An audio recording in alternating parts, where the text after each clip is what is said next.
Sehatra ny asa fanaovan-gazety kosa tafatsangana ary feno ny birao mandrafitra ny olavitra ny mpanao gazety androany no namoaka ny vokatra ofisialy tao anatin'ny fifidianana faharoa izay filohan'ny olavitra ny mpanao gazety ny komisiona ny karakara izany fifidianana izany. Ity fifidianana ity moa dia ny fanandrinana Andriamatora Rakotondrina Gérard sy Rakotonjanany Hervé.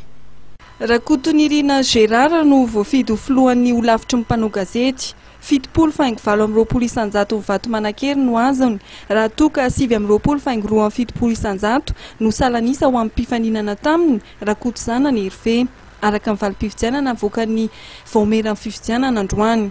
Isan'ny mpifidy voasoratra anarana 3,13,1203.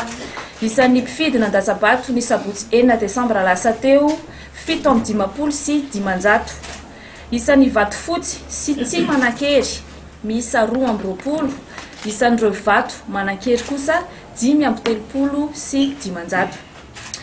Toy izao ary ny vokatra azo ny kandida mirahalahy izay nifanandrina tamin'ity fihodinana faharoa ho an'ny fifidianana ny filohan'ny olavitra ny mpanao gazety eto Madagasikara ity. Ny kandida laharana fahatelo Rakotonjanany Hervé nahazo ny vato 7,50 na ny salanisa 7,20,2,70 amin'ny vato manakery. Ny kandida laharana fahaefatra kosa Rakotonirina Gérard nahazo ny vato 7,70 sy 300 nahazo ny salanisa 7,20,100. Raha kapoka ireo rehetrarehetra ireo dia nitapavitriana tamin'ny sabotsy sy fahaenina ny volana Desambra teo dia 7,30,100. Laza ny filoha nasionaly ny olavitra ny mpanao gazety fa vonona ny ampiroborobo ny asa fanaovan-gazety. Laharam-pahameana amin'ny taon'ny fanambarana vokatra ofisialy dia ny fampivondronana ny mpanao gazety. Izay fika manamarika fa nopiteny nandreky tetezany.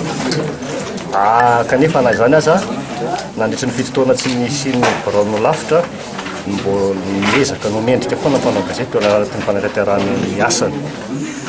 Dia ao anatin'izay fahamendreny izay mirosoroso kokoa isika mpanao gazety ahafahantsika manatsara sy mivelatra ao anatin'ny tontolon'ny asantsika mifototra amin'ny firaisan-kinantsika rehetra.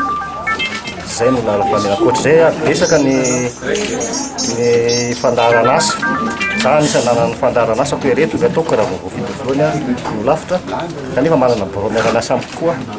Dia firaisan-kinan'ny birao zany miaraka amin'ireo fikambanana mpanao gazety izay hitantaratra tamin'ny fampizorona ny komision mpikarakara ny fifidianana tony ny fiara-miasa amin'ireo rehetrarehetra ireo dia tsy maintsy atao ampivelatra ny asantsika. Dia indrindrindrindra moa zany ny fanazarana etika sy ny deontolojia. Ankoatr'izay koa ny tenako rahanareo malala fa za vice président ny syndicat des journalistes. Dia satria za efa voafidin'ny mpanao gazety manerana Madagasikara ho filohan'ny olavitra dia miala miezaka ny fialako anatin'ny vice président io syndicat io mba tsy hisin'ny fifanitsana andraikitra. Feno tanteraka ny mpikambana voafidy handrafitra ny filakevitry ny olavitra ny mpanao gazety eto Madagasikara. Filoha lefitra isam-pahatany, sekretera jeneral, tambola, mpanolontsaina isam-pahatany. Ho tanterana amin'ny zoma 7 Desambra ho avy izao eny amin'ny Hôtel Pont d'Or eny Ivato ny lanona-pametrahana amin'ny toeran'ireo mpikambana voafidy ireo.